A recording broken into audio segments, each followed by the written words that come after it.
Alright, so I've recorded pieces of this video several times, but we're going to give it a shot. So anyways, I hope you guys are having a great day. Thank you for tuning into this video. Today we're going to be talking about Shiyana Diamond Gemini. She is one of my personal favorite heroes. I think she's really cool. I think her abilities are very unique. I think the kind of playstyle that you have with her is really interesting. You know, there's several different ways you can take the deck. I think that the go tall strategy is kind of what we're going to talk about that in a little bit, but I think that's kind of the ideal way to run her right now. But yeah, so if you're unfamiliar with the card, Shiyana is a legendary from Crucible of War. I think you can get one for like 70 or 80 bucks right now. But she says you may have specialization cards of any hero in your deck, which means any card that says specialization on it. For instance, this is Alpha Rampage, which is a Rhinar specialization. So even though it's a brute attack action, since it has specialization printed on it, we can run it in our deck. So this also includes, you know, things like the Arcane Shard, which is a Viserai specialization. And then the other half of her ability is at the beginning of your action phase, Shiyana becomes a copy of target hero until the start of your next turn and gains cards you own or the class of your hero in addition to their other class types. So that will come into play on a couple specialty cards, mostly the cards that allow you to fetch cards from your deck, which I think we have three of. We have access to three of. She has the standard 4 intellect, 20 health for a young hero.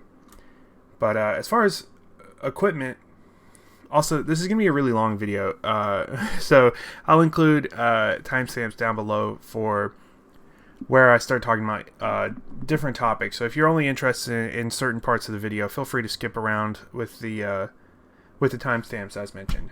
So for your weapon, you're kind of stuck with Talishar. Talishar is the only generic weapon right now. We're not going to be swinging our weapon a whole lot as Shiyana, but Talishar is pretty decent for what it's worth. You effectively have 3 swings before it blows up, so a total of 12 damage over the course of a game that you can use to supplement your other attacks, or if you just don't have a good hand, you know, just gives you something to do on your turn, right?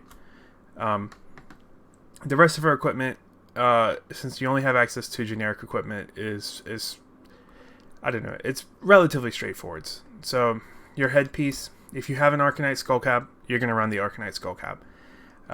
This is one of the best equipments in the game, just for the pure block value alone. If used ideally, you'll have 3 block from this one equipment, which is effectively adding 3 health to your life total, and you can use it to block, you know, key attacks to prevent them from getting on-hit effects. So you don't have, you know, if something's coming across with a breakpoint where it's like, you know, 4 or 7 attack, you don't have to block with an additional card. You can throw the Skullcap in front of it. The only other option aside from your, you know, Iron Rot, Iron Hide, and Null Rune, which you can use those based off of what you prefer. I mean, Null Rune, you're going to want to include, I would think, probably a Null Rune hood, Null Rune gloves, and possibly the Null Rune legs, Null Rune boots, because, you know, Kano is not as good in Blitz after the suspension, but he's still around. But Hope Merchant's Hood is also really good for a completely different, you know, reason. So Hope Merchant's Hood is good if you ever get a dead hand, or if you're... So we do usually run at least a few items in Shiyana. So if somebody's barreling down at you with this crazy attack and all you have is non-blocking items in hand, or your Arcanite Shard, you can Hope Merchant's Hood and throw it to the bottom of your, or throw them back into your deck and draw back up. So that can kind of save your save your butt in certain situations. But for chest piece, Fandal Spring Tunic, another wonderful equipment, generic equipment. If you have one, you're gonna run Fandal Spring Tunic almost entirely on every matchup. It's such a good card. Blitz is a shorter format, so it's not as useful in Blitz, but over the course of the game, you'll probably get 1 or 2 resources out of it, and it does have 1 block. It blows up if you block with it, but that 1 block could potentially save you at the very end of the game. The other 2 options I have listed here are Deep Blue. If you don't have a Tunic, I would recommend Deep Blue. It's a very solid card. Effectively makes any card in your hand pitch for 3. This is also really cool if you are playing Ultimate Pit Fight, or even if you just run it in your Blitz deck.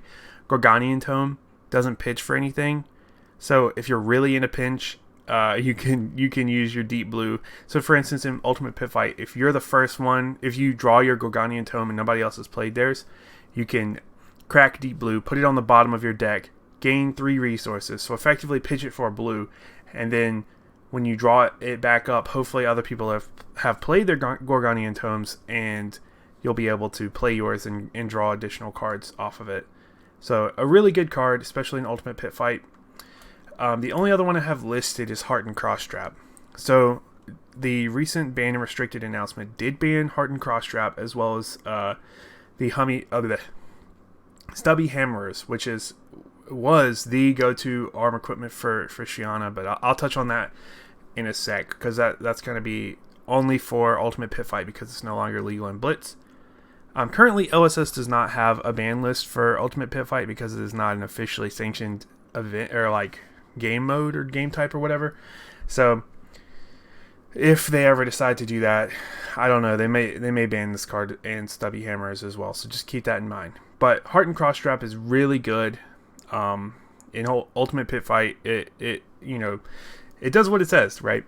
You effectively get 2 resources for your next attack, and since we're running a bunch of like tall, big attacks in Shiyana, it's definitely a very good resource for you. Your legs, Snapdragon Scalers is what I recommend. I do have 2 other options listed, but Snapdragon Scalers, you're gonna run a couple low cost attacks, even if you're going the go tall strategy, and being able to give them go again, it just allows you to do more with your turns. It makes your opponents respect your attacks a little bit more, just because there is the threat of another attack, even if you are just attacking with your sword or another small attack. They have to kind of keep that in mind until you break it. Like, oh, he could gain go again off of this. Maybe I don't want to block all this. Maybe I want to block the second attack. Things like that. So it's pretty formidable when used correctly. And then the other 2 options I had listed were the Mage Master Boots, which it's good if you have an item and you want to play the item without using your, or even if you want to do like the wizard, the Kana specializations you have, and gain another action point, so that's not your whole turn. Or you can use a couple of them in combination. Mage Master Boots is pretty good, but mostly you're going to be using that to play a potion and then use then spend your action point you gain off of this. So Time Skippers is another option to cheat an action point. It's a little bit more expensive, but it's unconditional. So if you have a bunch of resources and you need a couple action points, Time Skippers is also a valid option. So currently the only, I guess, specialty equipment for the arms I would recommend is Goliath Gauntlet. You're going to want that for things like Crippling Crush, where it has this on-hit effect. You want to have more damage, make it a little bit harder for your opponent to block all of it. It's just a good card. That too, don't just pop it to use it for 2 damage. Use them for trying to get damage or an on-hit trigger across. If you're able to dominate something, you can also add the +2 just to deal additional damage to bring them over the top. It's just a good card. So that's your equipment. Next, I'm gonna kind of touch on some trap cards that I would advise against, or that you have no way of capitalizing on. And those are these right here that I've just laid out. So not these. These are for a little bit later in the video. But yeah. So you have a couple warrior cards that you can technically use because you're running a sword, right? But they're not great. So Steelblade Supremacy is okay. So it says, until end of turn, target weapon gains +2 attack, and whenever this weapon hits, draw a card. So that so for 3 resources, you have so for 3 resources with this card in your sword, you have a 6 attack sword swipe that draws you a card on hit. So that's okay. That's pretty good. I can see an argument to be made to run that, but you're not going to rely on your sword that much, and you're not going to be swinging with your weapon more than once. So it's only so good, Same with Singing Steelblade. it's an attack reaction, so they could, you could get something off of this if they're not expecting it. So it says target weapon attack gains +1 attack, so that would make your sword 5. And Reprise says, if the defending hero is defended with a card from their hand this chain link, search your deck for an attack reaction card, banish it face up, and shuffle your deck. You may play it this chain link. So if you're running Razor Reflex, you can go fetch a Razor Reflex to add additional damage if they did not block your sword, which can be kind of cool. This is the thing I'm talking about with Shiyana. There are so many different ways to build this deck. You could build a deck around small attacks and sword attacks if you want to. Go for it. This is not a terrible combo. It's not good. It's not great, but it's not also not bad. So another card that I kind of think is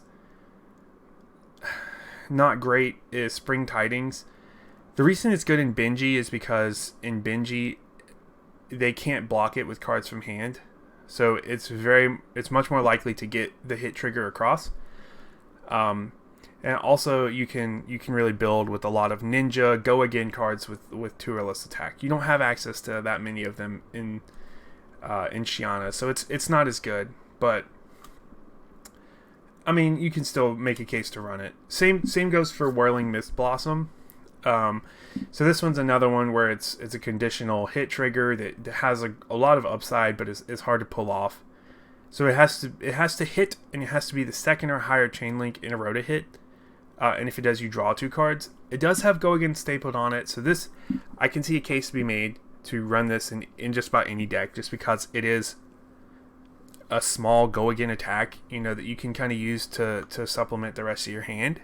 So, but these are kind of, this list is kind of in opposite order of usefulness, right? So up until this point, they're all borderline usable. They're just very niche, right? You kind of have to build your deck around them, or at least have them in mind when building your deck. Maginshi Release, basically all the ninja cards really are very conditional. Maginshi Release and Lord of Wind are both combo cards that capitalize on having another card. So Whelming Gust Wave, we don't have access to that. So this combo is never going to trigger for this card. The only reason why you would run this is because it's a 4-for-1, the blocks for 3 and pitches for 2, and the Lord of Wind does capitalize off of Maginshi Release being the last attack.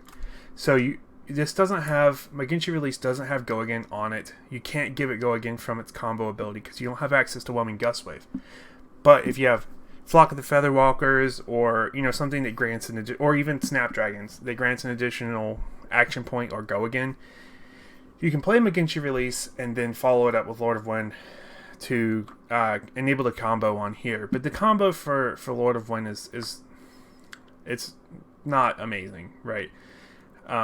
So you can pay X additional resources, and if you do, shuffle X cards called Surging Strike, Whelming Gust Wave, or Maginshi Release from your graveyard into your deck, and this attack gains +X. So you're at most going to get +3 by paying 3 additional resources and shuffling 3 cards into your deck. It's just not a good line for Shiyana. So next, the 2 Bolton specializations. They look on paper, they look a little bit better than they really are. The only issue is you don't copy the light talent if you're copying a light hero. So if you copy Prism or Bolton, your cards don't become light cards. So the only light cards you can have are the Prism specializations and the Bolton specializations. So these 2 cards, as well as Arclight Sentinel and Herald of Judgment.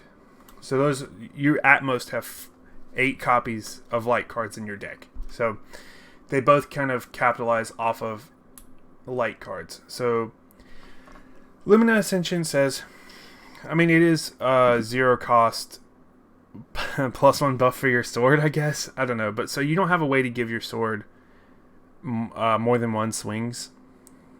You just can't in this deck. So at most, this is going to be +1 to your sword. So you're going to swing your sword for 5. And if it hits, reveal the top card of your deck. If it's a light card, which, like I said, you have at most 7 other cards in your deck, Put it into your hero soul, which you can't really utilize and gain unless you're playing against, a Bolton or a Prism, and gain 1 life.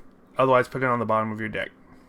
You have no ability to charge your soul unless you play V of the Vanguard. So the V of the Vanguard is the only way you can charge your soul. So you can't really ever rely on the secondary, which allows you to attack with your sword twice. So it's just a trap card. It's not good. You're never gonna get the use out of this card. The V of the Vanguard is a little bit better, I guess. It's a 3-for-1 that says you can charge your hero soul any number of times, which if you're playing against a Bolton, which is very unlikely, you can trigger Bolton's ability off of the charge, where if they block with an attack action card, it gives your attacks +1, or you can use it in combo with Lumina Ascension if you get really lucky to attack with your sword twice. And then attacks you control in this combat chain gain +1 for each card charged this way. Each light card, sorry. So once again, only 7 other possible hits for this. So you have to have a whole hand of light cards really to get any use out of this. You don't inherently have any way to give this go again because you're not Bolton. So you can't trigger Bolton's hero ability unless you're playing against a Bolton. It's just another card that's... It's okay, but you're never going to find a use for it. Like 9 times out of 10, it's just going to be a 3-for-1. So those cards are all cards that you can actually play. Now we're going to kind of get into the cards that you just straight up can't play currently in their current states. So Doomsday and Eclipse both rely on, you can only play them if you have 6 or more cards of Blood Debt somewhere.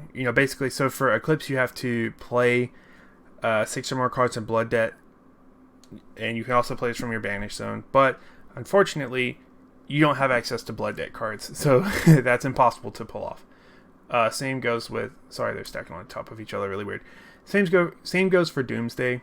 So Doomsday, you can only play it if you have 6 or more cards of Blood Debt in your Banish Zone, which you do not have access to any cards of Blood Debt. So unfortunately, both of those are literally just unplayable blue pitch cards that you can technically put in your deck, but will literally never do anything. They don't block. The only thing they do is they pitch for 3. So, like, literally anything that pitches for 3 is better than this. Last ditch effort.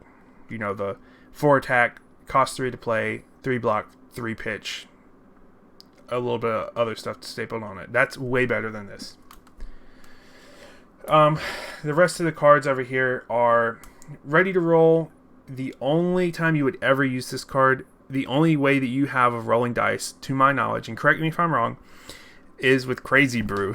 So, unless you just love Crazy Brew and you want to get that 6, don't touch this card. It at least blocks for 3, and it pitches for 3. But once again, the use case for this is so niche, it's just going to hurt your deck in the long run. And then the rest of the cards are all the arrows. You don't need to worry about them. It's just or arrows or arrow affiliated cards, right? So you have Red in the Ledgers down here. Red in the Ledger is just an arrow card that it's a very good arrow, but it's an Azalea specialization. It is an arrow. Since you don't have a bow, you have no way to play arrows, because you can only play arrows if you have a bow, if you control a bow, and they must be played from Arsenal. And Knock the Death Whistle says search your deck for an arrow card. It does have reload. I mean, I guess this could be a 3 block, 3 pitch, 0 cost card that says put a card from your hand face down into your arsenal, but don't play it. It's just bad. So there's that. Now we kind of want to go touch on some of the things that you can play and you can get use out of, which I'll briefly talk about Ultimate Pit Fight. So this is the combo that you used to run every time on Shiyana, more or less, just because it was really solid. It really, if you got it off, it was capable of pulling out a win. Unfortunately, with the Stubby Hammers ban in Blitz, you can't do it anymore. But since Ultimate Pit Fight doesn't have a ban list, Stubby Hammers are still legal, so you can do this in Ultimate Pit Fight. So the combo is Force of Nature and Stubby Hammers. So Force of Nature says well, you can't fuse it, first of all, because you don't have access to any Earth cards, right? So Force of Nature effectively for you only says whenever an attack action card you control hits this turn, if its attack is greater than its base attack power, draw a card. So the reason why this card is played is because Stubby Hammer says attack action cards with 3 or less base power gain +1 attack while attacking this turn. So basically, the game plan was put a bunch of 3 or less attacks. So this, you would actually run the Spring Tidings and the Whirling Mist Blossoms, and a bunch of other 3 or less attack cards, preferably with Go Again or a way to give them Go Again. And every time they hit, you draw a card. So you're basically just hoping to blow through their defenses and then just nail them until they're dead. Because every time you hit, you're gonna draw another card to supplement your attacks and so on. And the reason you run this combo in Shiyana above Briar is because you have access to become the Arcanite, which says, effectively, for us, it says discard any attack action card and go get Force of Nature from your deck. So it's a tutor for Force of Nature. So you can effectively think of it as 2 additional copies of Force of Nature. So it'll really help you get your combo off more reliably. As with only 2 copies of Force of Nature, otherwise it's kind of hard to get it, right? So that, like I said, still legal in Ultimate Pit Fight if you play Ultimate Pit Fight, but for us it is, or for Blitz, it is no longer legal. So these 2 cards are just 2 kind of random includes that you can put in your deck. Arcanite Shard is pretty good. So it pitches for 3. And when you pitch it, you create a Rune Chant token. So if you're able to cycle through your deck, you can create a couple Rune Chants off of this. But basically, it's just going to add like 1 or 2 Arcane Damage, which most people aren't going to run Arcane Barrier against Shiyana, right? So unless they're playing like Viserai or another, character that has the ability to grant Arcane Damage. So Arclight Sentinel is another one where there's not really a reason for you to play it, but there's not really a reason for you not to play it. So, I mean, it's just a good card. It effectively, you can nullify 1 attack from your opponent. You have to play it before they announce the attack, otherwise it won't block that attack.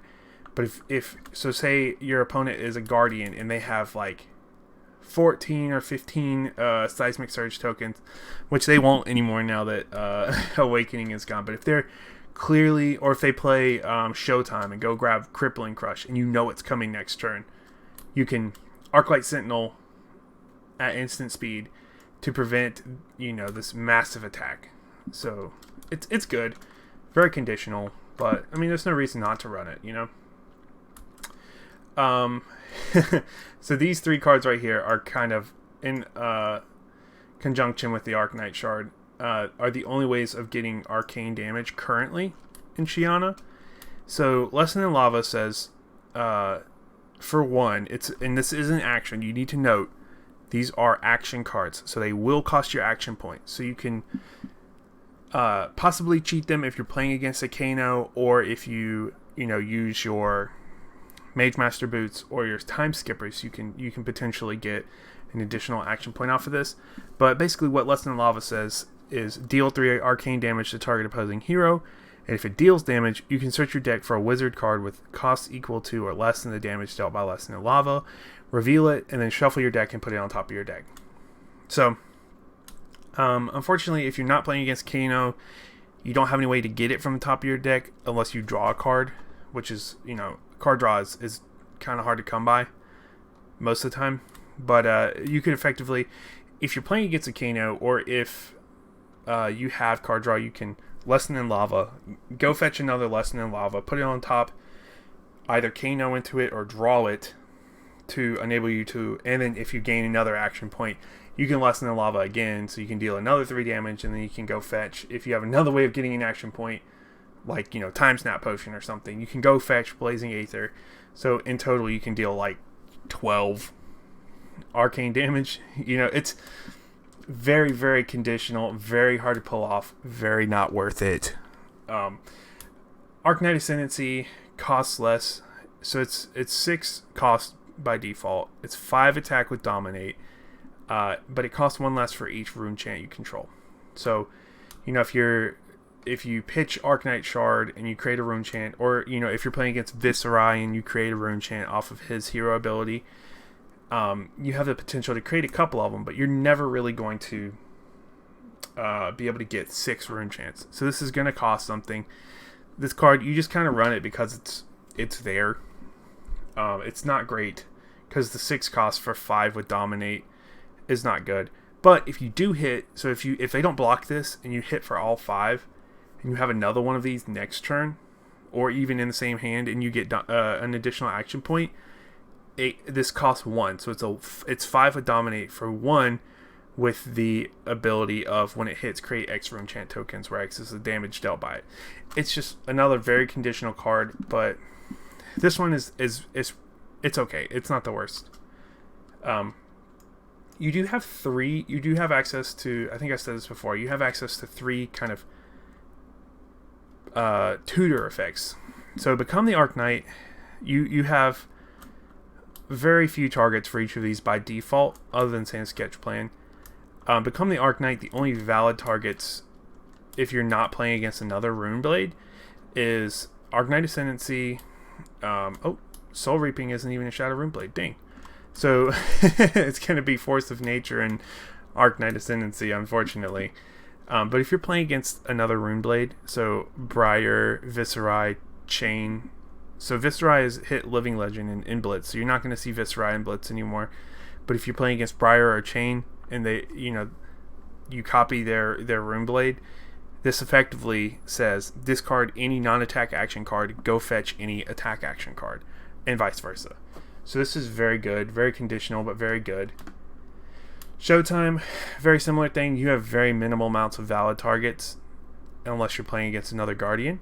So most of the time, Showtime is going to be used to go fetch Crippling Crush or Endless Winter. And then it has a couple of additional effects, namely drawing a card when your next main phase your next action phase starts. So Showtime, it's okay. If you're playing against another Guardian, though, it says pay 3 to go fetch any attack action card from your deck. So you can kind of look at what your game state is, and then maybe go grab Alpha Rampage, or maybe grab Soul Reaping. There's a couple good attack actions you're gonna run. But you're probably still going to use it to grab Crippling Crush or Endless Winter. Sand Sketch Plan is very interesting. So you can use it to fetch any card from your deck. Any card at all. I mean, you can even use it to go fetch, like, Arcanite Shard, if you want. Sure. You do have the chance of losing it.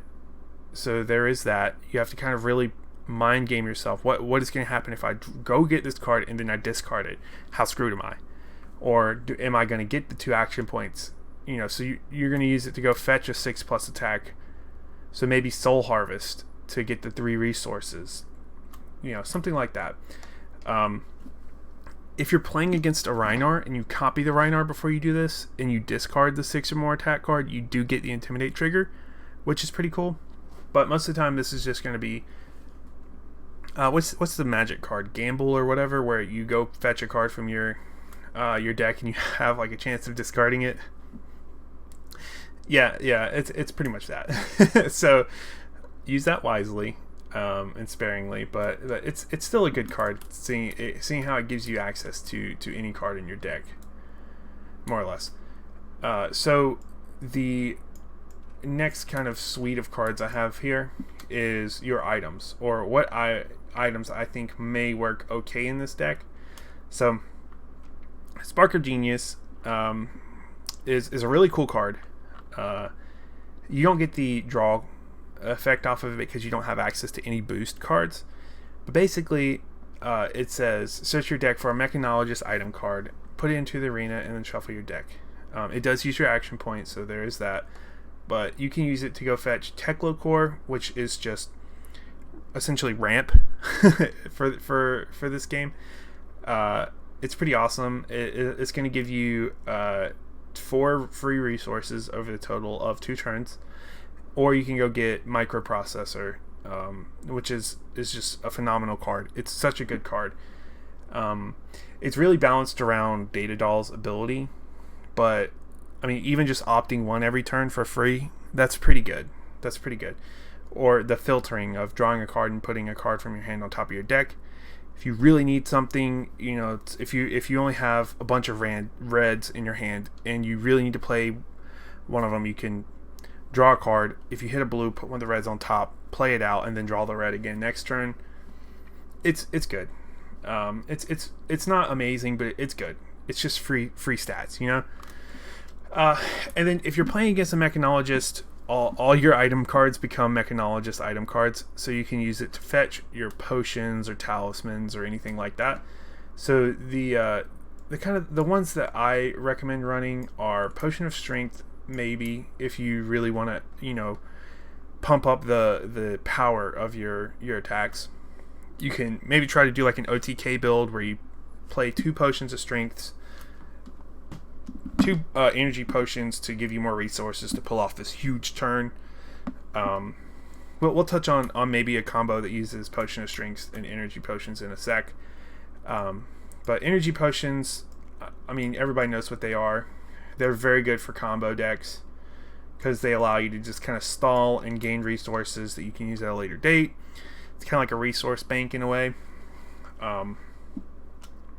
So those are very good targets for Spark of Genius because they cost 0. So basically, once you draw a Spark of Genius, you don't have to pay anything for it. You can say X is equal to 0. Go fetch those 2, or one of them. You know. Same for Talisman of Recompense. It's another resource generator. It's kind of similar to Deep Blue, except for you actually have to pitch the card. So you can't just gain the resources off of nothing.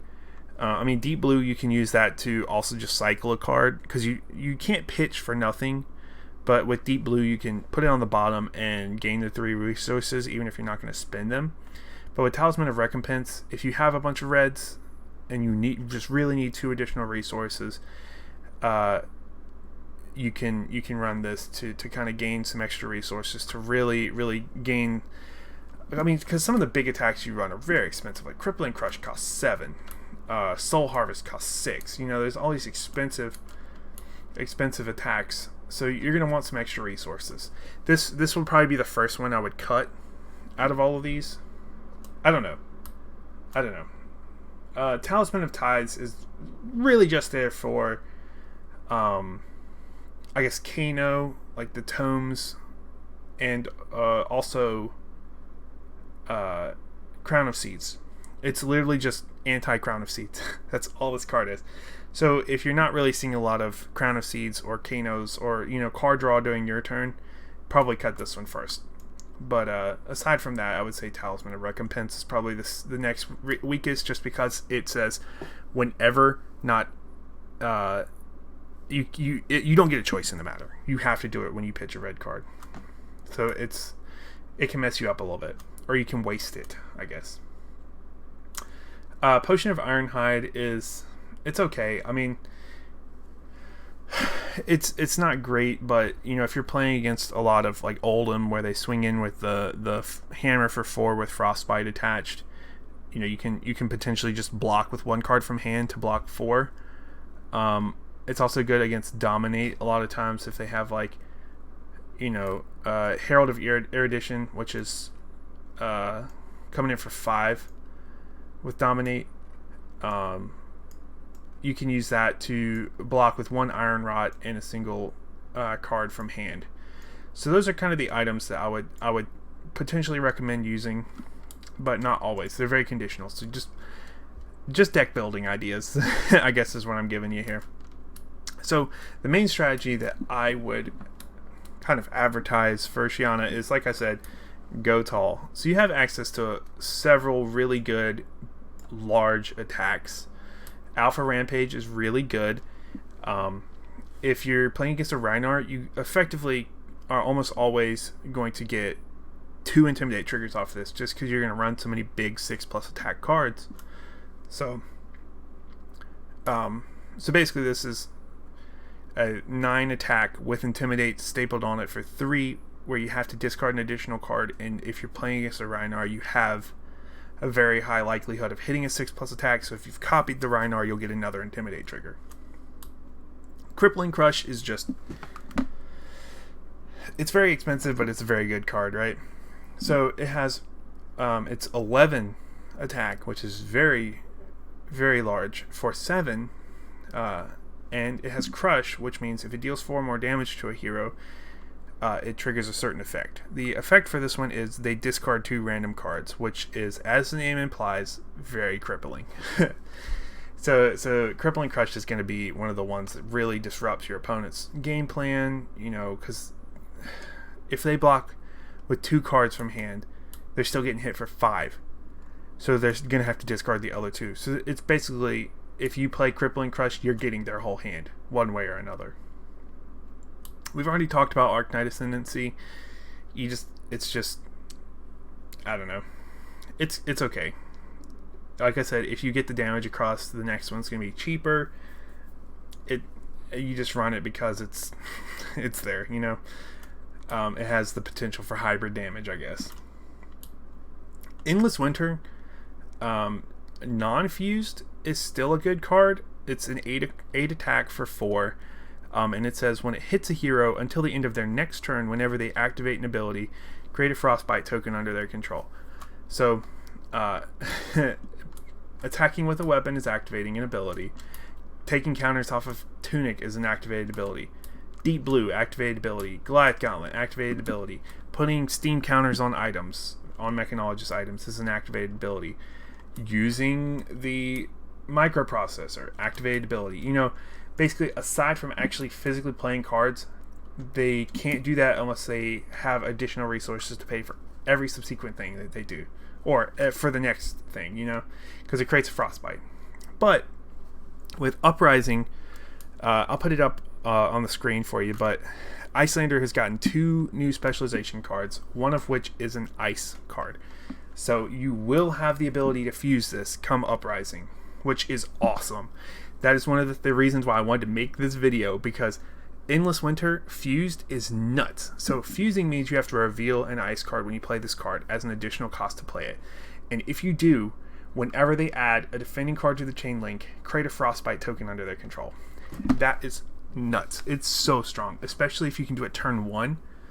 Like, if you go first, turn 1, hit them with that, they're just screwed. It's so hard to come back from that. And when it says adds a card to the defending card to the chain link, that means equipment. You block with Skullcap, bam, Frostbite. Block with card from hand, bam, Frostbite. If you block with anything, so say you blocked with Skullcap, a couple. So say you blocked with Skullcap and like 2 cards from hand. Now, if you have any defense reactions, it costs 3 more. Like, it's. And then it has the crazy on-hit trigger effect as well. It's such a good card. And I'm so glad we're getting an ice specialization. It's going to make Shiyana just a little bit better, because she is not a good hero by any means. The next kind of go big, I guess, attack is going to be Herald of Judgment, which is a 6 for 2. It has Phantasm. If it hits, put it into your hero's soul, and the defending hero can't play cards from their banished zone until the end of their next turn. So the only people this can't play from their banished zone is going to affect is going to be Chain and Levia. So it's mostly just a 6 for 2 that has the the ability to be popped. So if you're not playing against Prism or another illusionist and they block with a 6 or more attack card, this card is destroyed and the combat chain closes. So if it has go again from something you did, the card never resolves, so the go again does not grant you an additional action point. But I mean, 6 for 2 is just really well statted. So I mean, it's a Command and Conquer without the effect, right? So and it pitches for 2. So I mean, it's just a decent. That's the thing with these specializations. They're just, a lot of them have really good effects or have really good stats for their cost. So for instance, Soul Harvest. I mean, most of the time you're going to be pitching with pitching or blocking with Soul Harvest, because you don't really have a way to get any of the effect off of it. So you still have to banish 6 cards from your graveyard when you play this card. You don't have any blood deck cards, so it's not going to gain any attack from this. But if it hits a hero, you can banish all cards from their soul, and they lose life equal to the number of cards banished this way. So I mean that's conditionally good against Bolton and Prism. But you're really, like I said, mostly just pitching or blocking with this, or hoping to get a discard playing against a Rhinar. And then the last one I wanted to touch on, the last big attack, is Soul Reaping, which in my opinion is probably the best one in the deck. Probably one of the best, I guess, big attacks, just because it can conditionally be a 6-for-1 with Go Again. That blocks for 3. So it says, you may banish 1 or more cards from your hand rather than pay Soul Reaping's cost. If you do, gain 1 card or 1 resource for each card with blood debt banished this way. So once again, no blood debt cards, so unfortunately you're not going to gain any resources, which is, this card is so good in Chain. There's a reason you can only have 1. But still, you can banish any card. You can banish a Gorgonian Tome from your hand. So you can do 6 or 0. Just, you know what I mean? But if it's attacking a hero with 1 or more cards in their soul, so once again, Bolton or Prism, it has Go Again. So it's just, this card is so good. I love this card so much. It's a nightmare to play against when you're playing against Chain, but when you can use it as Chain or Shiyana, it feels so good most of the time. So that's kind of the core of the big attacks that you're going to use that you can't use in any other deck. So this is kind of the reason why I guess you would play Shiyana over someone else or whatever. And then to supplement that, we also have, I mean, you know, there's lots of 6+ attack generic cards. Command and Conquer is obviously the best one, but you know, there's several other ones. So here's some other cards to just kind of supplement this strategy. So we're going to have a lot of blue cards in the deck because we need to be able to pay for all this really expensive stuff that we're doing, right? So Fire Breathing is one of my pet cards. I love this card. I actually have a poster of this card in my room. Or it's not of this card. It's one of the Everfest posters, but it's got the card art. This card is so good. I mean, I think it's very underrated. So it's 3 for 2, which obviously is not good, but it says instant. Pay 1 resource. This is a repeatable thing. This is Shivan Dragon, but in this game, right? Fire Breathing gains +1 attack. Activate this only while it's attacking. So you can't pop Phantasm with it, is basically what that's saying. But if you have this card in Arsenal and you have a hand of, you know, for instance, a hand of 4 blues and an energy potion, pop the energy potion, play this from Arsenal, and then after they've declared all their blocks, when they pass priority, at instant speed, give it +12. So it goes from 3 to 15. I just love this card. I think it's so good. You can also pummel that because it's got 2 or more cost. I just love this card. It's so cool, and nobody ever expects it to pop off like that. They never know how to block against it, right? Because I mean, it's just, I love this card. Give it a chance. If you haven't played Fire Breathing before, give it a chance if you're in a resource heavy deck. And then these are kind of some classic. These are a little bit out of order, I guess. Or I'm missing the yellow Slogism maybe. Oh, it's just hidden down there. So if you played back when Welcome to Wraith was out, or you know, the Welcome to Wraith meta, you probably remember the Slogism Regurgitating Slog combo, which is, it's pretty good. So Slogism is expensive, but it gives your next attack with cost 2 or greater, which most of the attacks in your deck are going to be going to have cost 2 or greater. It gives it +6, so it's pretty good stat wise. It's really good for things with like nasty on-hit triggers, like for instance Endless Winter, you know, stuff like that. It makes it a whole lot harder to block that. It's, like I said, very expensive, so it's kind of hard to utilize without like a full hand or energy potions, but it's really good. And then the other half of the coin is Regurgitating Slog. So this says it's a 6 attack for 2. And it says, as an additional cost to play Regurgitating Slog, you may banish a card called Slogism from your graveyard. If you do, this card gains Dominate. So 6 for 2 with Dominate is pretty good, especially when you can pummel it to get that on-hit trigger of them discarding a card plus the extra damage. I think this suite of cards right here, these 9 cards, which I don't recommend running every color, just kind of as you have room in your deck, maybe think about running these 3 cards, copies of these 3 cards, and also Fire Breathing. I'm such a sucker for this card. But yeah, Regurgitating Slog is a good card for decks that only have access to generics. So I also run this combo in all of the merchant decks I build. And Pummel is just good for go tall strategies. It's just, I mean, everybody's been hit by a pummel before. It's so devastating. You don't have a club, so you don't have access to the just damage off of a weapon attack, but you're never really going to use that weapon anyways. So, I mean, it's so good. Like, pummeling off of an Alpha Rampage for 5 resources, you know, I mean, there's a lot of really, really cool effects. Pummel, just straight up pummel a naked Fire Breathing because, you know, you can still get the trigger off of that, you know. This just, so basically pitch a blue in your Tunic resource, and you get 7 damage across, and they discard a card, and they don't know how to block it because Fire Breathing is so weird, right? I don't know. I'm excited about Fire Breathing. I really hope more people play that card because I just love it so much. Yeah, that's kind of all for the cards. The last topic I wanted to touch on was just kind of some things to consider when copying heroes as Shiyana. So Shiyana is really good against Viserai. So this is once again another thing that's for Ultimate Pit Fight only. So Viserai, and I'll put a copy of Viserai's card up so you guys, in case you're unfamiliar with Viserai or just forgot what he says. Whenever you play a Runeblade card, if you have played another non-attack action card this turn, create a Rune Chant token.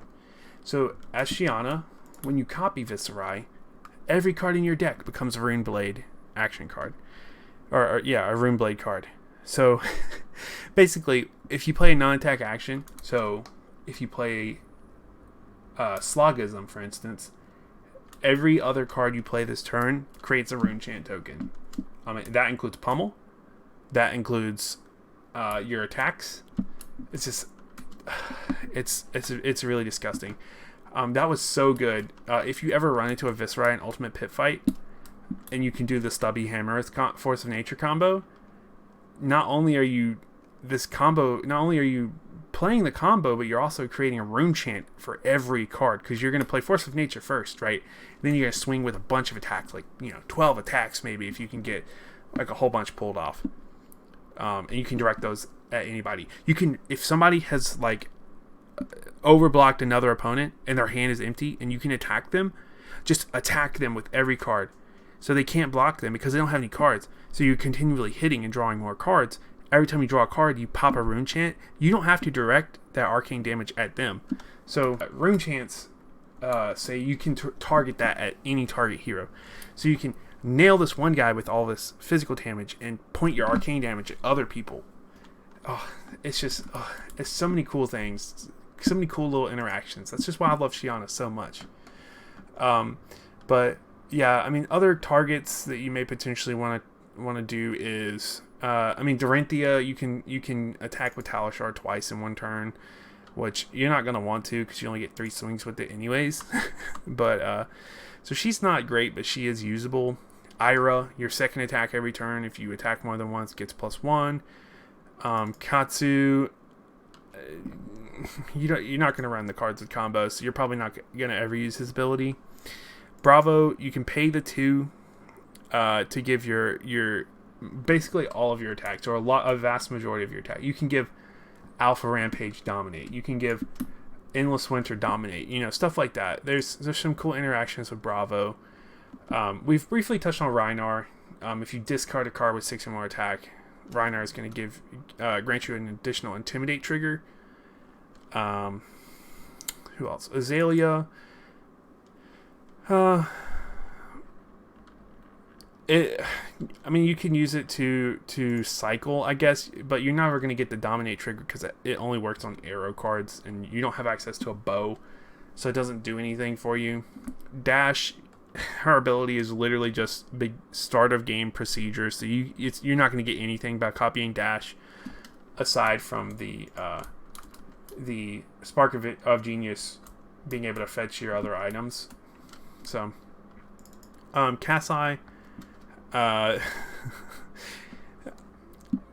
if you can't really use Kasai because you can only swing with your sword once, so Kasai's ability is dead to you as well.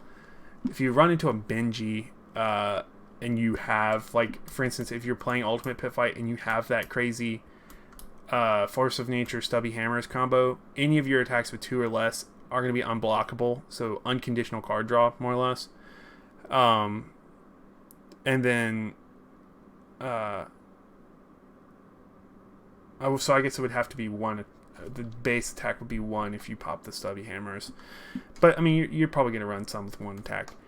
And then you do still get the +1 if your attack action cards hit. Cavdane, I mean, you're not going to see any of the merchants ever.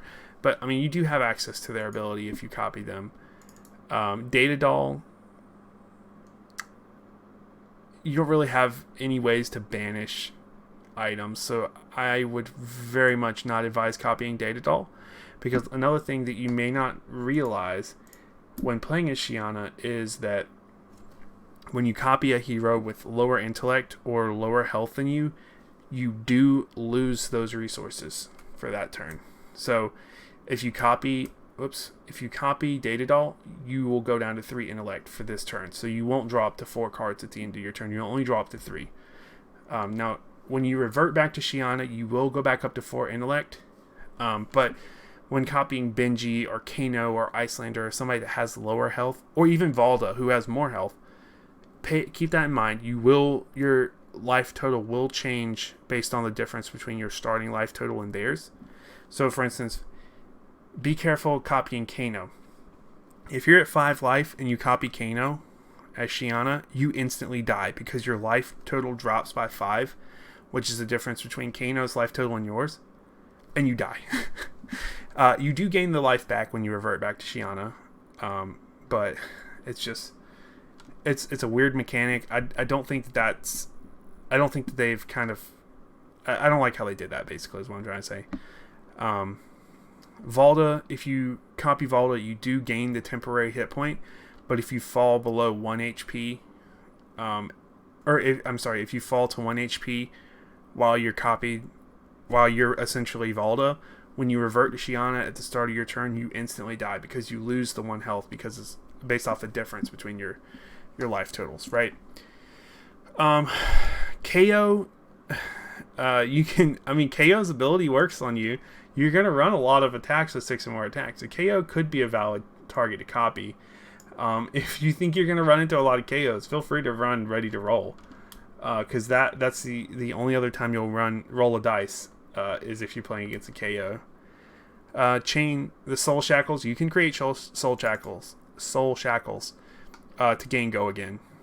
You'll banish cards from your deck, which I guess if you're playing Ultimate Pit Fight and there's a Data Doll and a chain at the table, you copy the chain, create Soul Shackles, and then copy the Data Doll and you banish your items, they'll come into play. So maybe there's a niche there, but yeah, not advised. Like I said, Bolton, you don't really have a way to charge your soul other than via the Vanguard, so probably wouldn't play him. The attack reaction is still valid if you have a way to get cards in your soul and grant plus additional attack. That even works with pummel, right? So if you pummel an attack and you have a card in soul, you can rip it out of your soul and give the attack Go Again based off of the additional attack granted by pummel, if that makes sense. And you can still create the spectral shields off of Prism, I guess. Same for the embodiment tokens from Briar. You're probably going to get embodiment of Earth tokens from her. So, there's an argument to be made to... why not, right? If you're playing against a Briar and Blitz, copy her. There's no reason not to.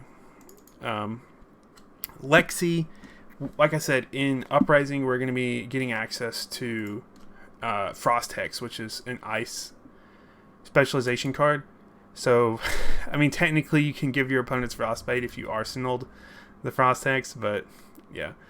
Oldhim, the Frost Hex, you can use that for Oldhim's defense reaction if you want, I guess. Icelander is pretty cool. So Icelander, you can use her ability to play your items, or, you know, become the Arc Knight or Showtime or whatever from Arsenal on their turn. And the ice, the Frost Hex card, you can play it on their turn and then also create another Frostbite by doing that.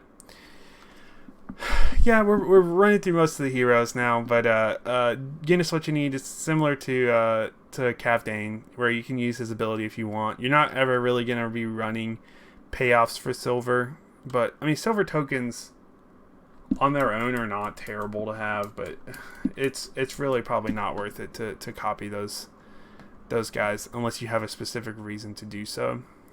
Kano is interesting. Very similar to Icelander, you can play your non-attack actions potentially on your opponent's turn, or if you are running the Arcane Damage, which, I mean, heck, Lesson in Lava, you could just run that in any deck because they're not going to expect the Arcane Damage, and it's just essentially 3 for 1 unblockable and the potential to go fetch another one, right?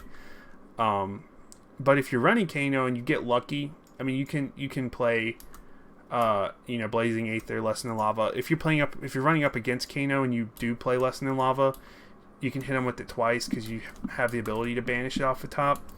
You can banish your all your fetch cards. You can banish your slogisms, I guess. I don't know. There's very niche kind of situations where Kano could be beneficial to you, but like I said, just be wary of the health total.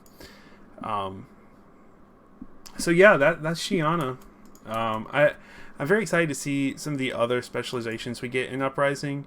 So like I've talked about, the Frost Hex card is the one I'm most, I guess, intrigued about, because I mean, the card itself, you're never really going to play Frost Hex. I mean, I guess you can, right, if you have a way to generate Frostbites on your opponent's under your opponent's control, but most of the time it's going to be a pitch for 3, block for 3 ice card that you use to fuse Endless Winter, and I can also see an argument to be made for Ice Eternal, which is the other Icelander specialization card that we've seen so far.